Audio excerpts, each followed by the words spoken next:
Hi friends, ഇന്നത്തെ എൻ്റെ topic വന്നിട്ട് towards feminist poetics by Elaine Showalter. Feminist criticism started as a revolt against male domination in literature. അപ്പോൾ ഇതെന്താ വെച്ചാൽ ലിറ്ററേച്ചറിൽ സ്ത്രീകളെ എങ്ങനെയാണ് ആണുങ്ങൾ ചിത്രീകരിച്ചിരിക്കുന്നത് എന്നാണ്. ഒരു എക്സാമ്പിൾ പറയുകയാണെങ്കിൽ, ഹീറോയിനാണ് ഒരു കഥയിൽ ഇമ്പോർട്ടൻസ്, അതേ സമയത്ത് ഹീറോയിൻ വന്നിട്ട് ഒരു സെക്കൻഡ് റോളാണ്. അപ്പോൾ ഹീറോയിൻ്റെ റോൾ വന്നിട്ട് ആക്ഷൻ ഉണ്ടാവും, കുറേ ഇമ്പോർട്ടൻസ് ഉണ്ടാവും. അവരുടെ റോൾ തന്നെ ഏറ്റവും സമൂഹത്തിനും വീട്ടിനും എല്ലാം കൊണ്ടും ഇമ്പോർട്ടൻ്റ് ഉള്ളപ്പോൾ സ്ത്രീകൾക്ക് മാത്രം വീട്ടുജോലി, കുട്ടികൾ നോക്കുന്ന ജോലി, അങ്ങനെയാണ് കഥകളിൽ പോലും എഴുതിയിരിക്കുന്നത്. അതിനെ എഗെയിൻസ്റ്റ് ചോദ്യം ചെയ്തിട്ടാണ് ഫെമിനിസ്റ്റ് ക്രിറ്റിസിസം ലിറ്ററേച്ചറിൽ തുടങ്ങിയിരിക്കുന്നത്. The main features are the protest against androcentric, that means male at the center tradition of human culture, challenging the male-made moral system and discrimination between man and woman, not only in social and cultural matters but also in literary habits like the use of the masculine gender man for human beings in general. അതായത് ഒരു കാര്യത്തിൽ മാത്രമല്ല, എന്തൊക്കെ തന്നെയാണ് ഇവിടെ ചോദ്യം ചെയ്തിരിക്കുന്നത് വെച്ചാൽ, എന്തിൻ്റെ എഗെയിൻസ്റ്റ് പ്രൊട്ടസ്റ്റാണ്? Protest against androcentric. ആൻഡ്രോസെൻട്രിക് പറഞ്ഞാൽ എന്താണ്? ആണുങ്ങൾക്ക് ഇമ്പോർട്ടൻസ് കൂടുതൽ, അതാ മെയിൽ അറ്റ് ദ സെൻറ്റർ പറഞ്ഞാൽ ആണുങ്ങൾക്ക് കൂടുതൽ സ്ഥാനം കൊടുക്കുക. ഹ്യൂമൻ കൾച്ചറിൽ മാത്രമല്ല, മോറൽ സിസ്റ്റത്തിലും ഒരു ഡിസ്ക്രിമിനേഷൻ ഉണ്ട്. ആണ് പെണ്ണ് എന്നുള്ള ഡിസ്ക്രിമിനേഷൻ ഉണ്ട്.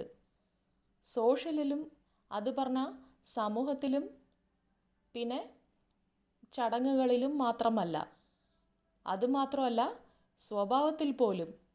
എങ്ങനെ നോക്കുമ്പോഴും മനുഷ്യന്മാർ എന്നല്ലേ ഇപ്പോൾ മലയാളത്തിൽ നമ്മൾ പറയാം. മനുഷ്യൻ എന്ന് പറഞ്ഞു കഴിഞ്ഞാൽ ആണുങ്ങളും പെണ്ണുങ്ങളും അതിൽ ഉൾപ്പെടുന്നുണ്ട്. അപ്പോൾ എന്തുകൊണ്ടാണ് മാൻ എന്നൊരു വാക്കും വെച്ചിട്ട് സ്ത്രീകളെ അതിൽ ഉൾപ്പെടുത്തുന്നത്? ഒരു പേഴ്സൺ എന്ന് പറഞ്ഞാൽ പോരെ, എന്തിനാ മാൻ എന്ന് പറയുന്നത്? Woman wanted roots like chairman and spokesman to be replaced by chairperson and spokesperson. അതായത് ചെയർമാൻ, സ്പോക്സ് മാൻ എന്നൊക്കെ പറയുന്ന വാക്കിനെ മാറ്റണം എന്ന് പറയുന്നു. അതേത് രീതിയിൽ? ഇപ്പോൾ ചെയർമാൻ പറയുന്നത് ഒരു കമ്മിറ്റിയുടെ ഇമ്പോർട്ടൻ്റ് റോൾ എടുക്കുന്ന ആൾ, പക്ഷേ അത് എപ്പോഴും ആണുങ്ങൾ തന്നെ ആയിരിക്കണം സ്ഥാനം എന്നില്ലല്ലോ. അപ്പോൾ ലേഡീസ് ഇതാണ് ഉദ്ദേശിക്കുന്നത്. ചെയർമാൻ എന്നുള്ള വേർഡിന് പകരം ചെയർ പേഴ്സൺ ആയിക്കോട്ടെ. ചെയർമാൻ എന്ന് ആരിനെയും കൂടെ പറയണമെന്ന് വെച്ചാൽ, ഒരു സ്ത്രീയാണ് ആ സ്ഥാനത്തിലുള്ള വെച്ചാൽ അവരെയും എന്തുകൊണ്ടാണ് ചെയർമാൻ എന്ന് പറയുന്നത്? അപ്പോൾ woman, isn't there a word named woman? അപ്പോൾ so what is the importance of the word woman? അതേപോലെ തന്നെ സ്പോക്സ് മാൻ എന്നുള്ള വേർഡ് എന്തുമായിട്ട് മാറ്റണം? സ്പോക്സ് പേഴ്സൺ എന്ന് മാറ്റണം. Even the unilateral concept of chastity and modesty that make a woman feel ashamed of her body and induces her to wear layer upon layer of dress is also called in question. അതുമല്ല, എന്തുകൊണ്ടാണ് മാനം എന്ന് പറയുന്നത് സ്ത്രീകൾക്ക് മാത്രമാണോ മാനമുള്ളത്, നന്മയുള്ളത്? അപ്പോൾ നമ്മളിപ്പോൾ പൊതുവേ സംസാരിക്കുമ്പോൾ പറയുമല്ലോ, പെൺകുട്ടികളായ ഇങ്ങനെ ഉണ്ടാവാൻ പാടില്ല, അങ്ങനെ ഉണ്ടാവാൻ പാടില്ല. What is that? ആൺകുട്ടികൾക്ക് ബാധകമല്ലേ? അപ്പോൾ ഇതൊക്കെ ഡെയിലി യൂസിൽ സംസാരത്തിൽ നമ്മുടെ കാര്യത്തിൽ നമ്മൾ പറയുന്നത് തന്നെയാണ്. പെണ്ണുങ്ങൾക്ക് ആവാൻ പാടില്ല, ചെക്കന്മാർക്കാവാം. അപ്പോൾ പെൺകുട്ടികളായാൽ കുറച്ചൊക്കെ നാണം വേണം എന്ന് പറയില്ലേ? അപ്പോൾ ഈ നാണം, മാനം എന്ന് പറയുന്നത് ലേഡീസിനെ മാത്രമാണോ ബാധിക്കുന്നത്? അതാലോചിക്കുമ്പോഴാണ് സ്വന്തം ശരീരത്തിനെ ആലോചിച്ച് സ്ത്രീകൾക്ക് തന്നെ നാണക്കേട് തോന്നിയത്. അപ്പോൾ സ്ത്രീകൾ മാത്രമാണോ ശരീരത്തിൻ്റെ ഓരോ ഭാഗവും അങ്ങനെ അടച്ചു വെക്കേണ്ടത്? അതുമല്ല, ഇൻഡ്യൂസ് പറഞ്ഞ എന്താണ്? കമ്പൽ ചെയ്യാണ് ഇവിടെ. അതായത് ശരീരം കുറച്ചൊന്നുമല്ല കവർ ചെയ്യേണ്ടത്. ഇപ്പോൾ നമ്മുടെ ഒരു ഇന്ത്യൻ ഡ്രസ് കോഡിൽ പറയുമ്പോൾ സാരി ഉടുക്കണം, അതാണ് ഏറ്റവും ഡീസൻറ്റ് ഡ്രസ്സ് പറയുന്നുണ്ട്. ചുരിദാർ ഇടുകയാണെങ്കിൽ ചുരിദാർ, മേലെ ഷോള്, അതും നല്ല ലെയറായിട്ട് മടക്കി ഇങ്ങനെ വെക്കണം. അപ്പോൾ എന്തുകൊണ്ടാണ് കൈ ഇടുകയാണ്, ഒരു കൈ പോലും ഫുൾ സ്ലീവ് ആയിരിക്കണം. അപ്പോൾ എത്രയോ ട്രഡീഷനിൽ ഫുൾ സ്ലീവ്സ് കമ്പൽസറി ആയിട്ടുണ്ട്. ഇന്ന് പിന്നെയും കുഴപ്പമില്ല എന്നുള്ളൂ. പക്ഷേ ഫുൾ സ്ലീവ് ആയിരിക്കണം, കൈ കാണാൻ പാടില്ല. അതെന്തുകൊണ്ടാണ് അങ്ങനെ? ഇങ്ങനെ പറയുമ്പോൾ സ്ത്രീകൾക്ക് സ്വന്തം ശരീരത്തിനെ പറ്റി ആലോചിക്കുമ്പോൾ നാണക്കേട് തോന്നുക. എന്താണ്, എൻ്റെ ശരീരം അത്ര മോശമാണോ എന്നുള്ള ഒരു ഇൻഫീരിയോറിറ്റി കോംപ്ലക്സ് വരെ ഫീമെയിലിന് വരുന്നുണ്ട്.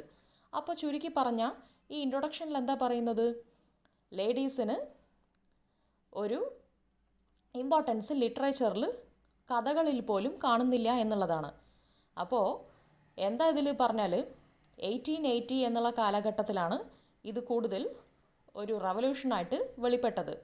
അപ്പോൾ ആ ഡീറ്റെയിൽഡ് ആയിട്ടുള്ള വേർഷൻ ഇനിയൊരു ടോപ്പിക്കിൽ പറയുന്നുണ്ട്.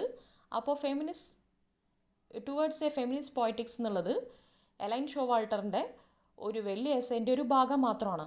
Actually feminist criticism in the wilderness എന്നുള്ളതെന്നാണ് ഈ ഒരു ടോപ്പിക്സൊക്കെ എടുത്തിട്ടുള്ളത്. അപ്പോൾ അതിൽ പറയുന്നുണ്ട് എങ്ങനെയാണ് സ്ത്രീകൾക്ക് ആണുങ്ങൾ എഴുതിയ ബുക്സിൽ പോലും സ്ഥാനമുള്ളത്, ലിറ്ററേച്ചറിൽ പോലും എന്തുകൊണ്ടാണ് ലേഡീസ് ഒരു സെക്കൻഡറി പൊസിഷൻ മാത്രം ഉള്ളത് എന്നുള്ളതാണ് ചോദ്യം.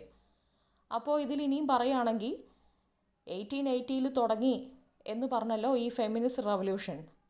അത് ഇപ്പോൾ ഏതൊക്കെ സ്റ്റേജ് അതിൽ വന്നിട്ടുണ്ട് എന്നുള്ള അതിൻ്റെ 3 ഡിവിഷനും ഏതൊക്കെ ടൈപ്പാണ് ഫെമിനിസ്റ്റ് ക്രിറ്റിസിസം ഉള്ളത് അതിൻ്റെ 2 ടൈപ്പും എൻ്റെ അടുത്ത വീഡിയോയിൽ ഞാൻ വെളിപ്പെടുത്തുന്നതാണ്. So thanks for watching.